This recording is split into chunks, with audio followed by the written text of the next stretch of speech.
I've titled this story Beyond the Mend, uh, which is a play on the Mend for reasons, but you probably won't get into those just yet. Alright, the universe is Naruto. This is an alternate take on something that happened in the series that was a major point, where disaster was averted, but I said, what if it wasn't averted, and how would that have changed things?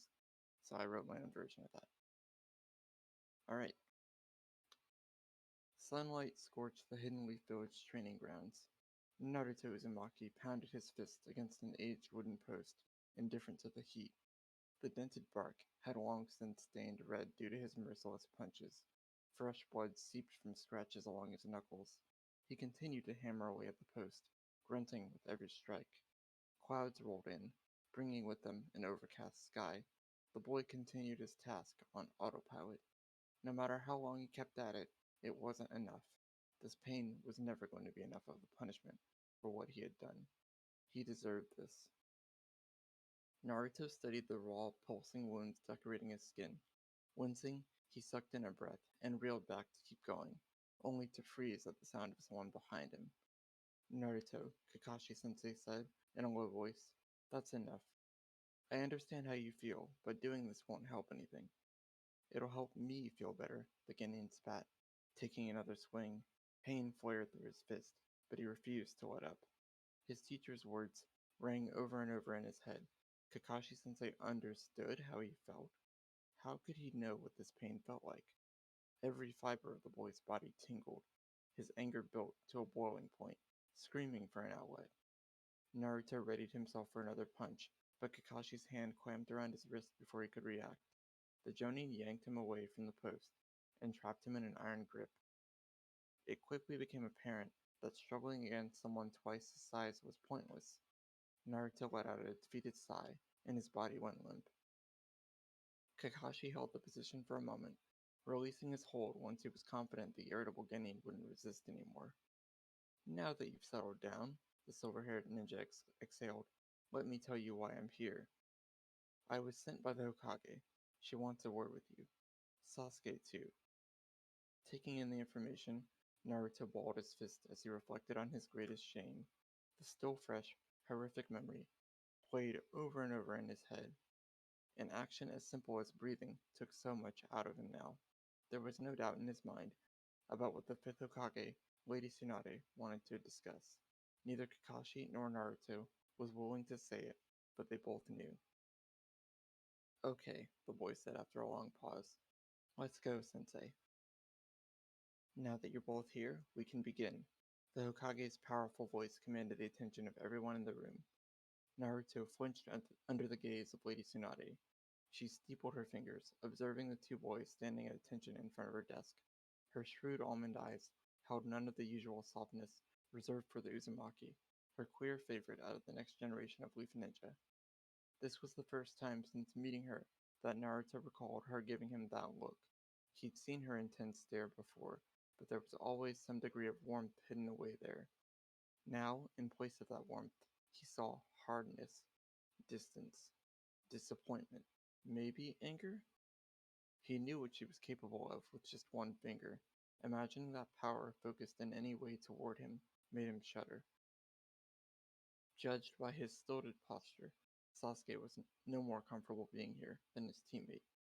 Kakashi-sensei peeled away from the back wall of the Hokage's office and moved closer to Naruto and Sasuke. He put his hands on their shoulders and bowed. "Please proceed when you're ready, ma'am." Tsunade nodded, acknowledging him without a word.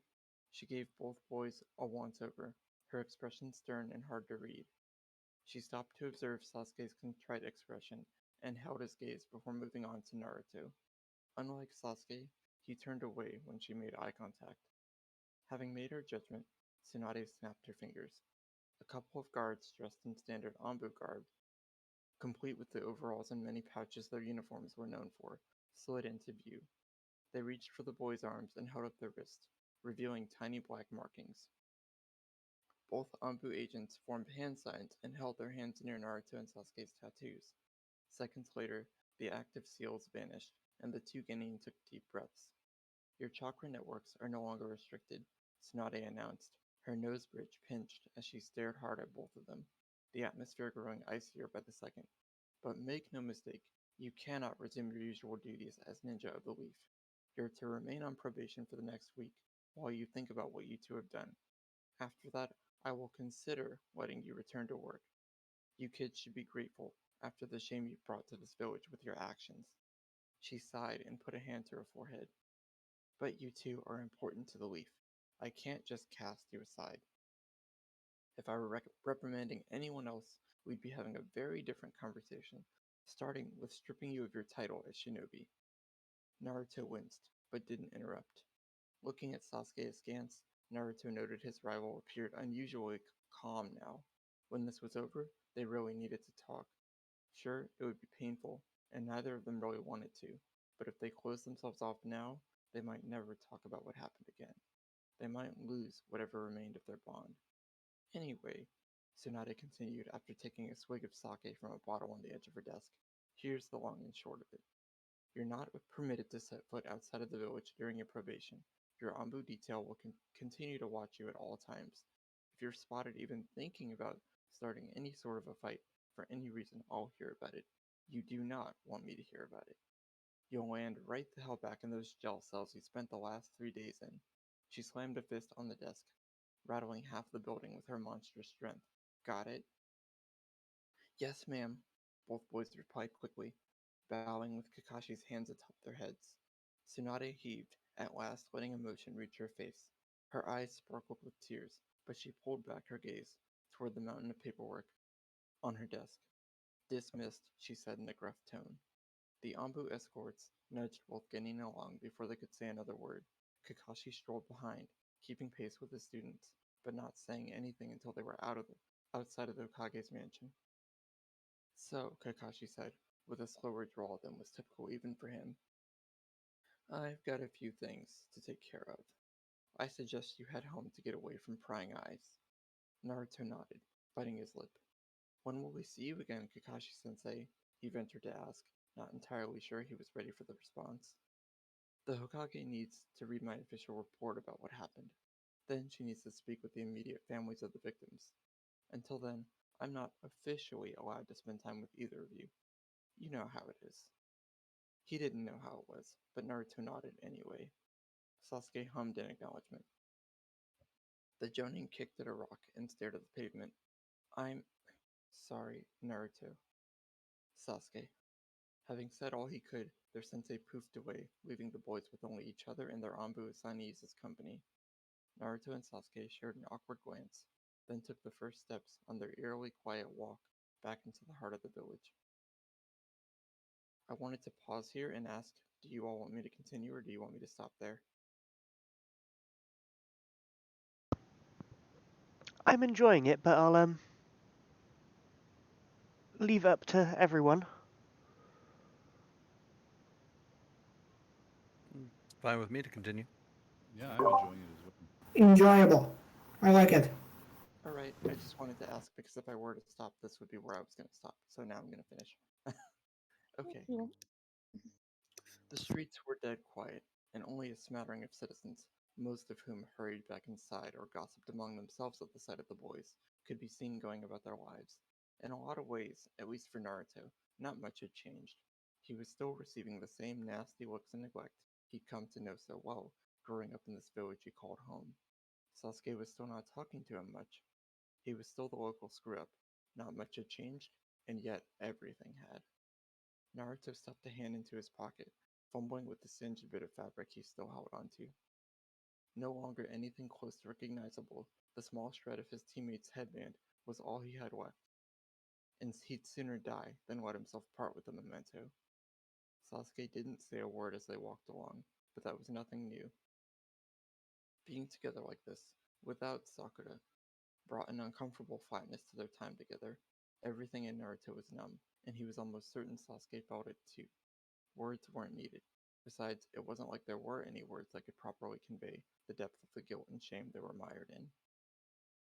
I've been thinking a lot, Sasuke said, drawing Naruto out of his stream of consciousness. Being in that cell for so long made me realize some things. Oh? Naruto asked, hesitant at first. Like what? Let's talk at your place.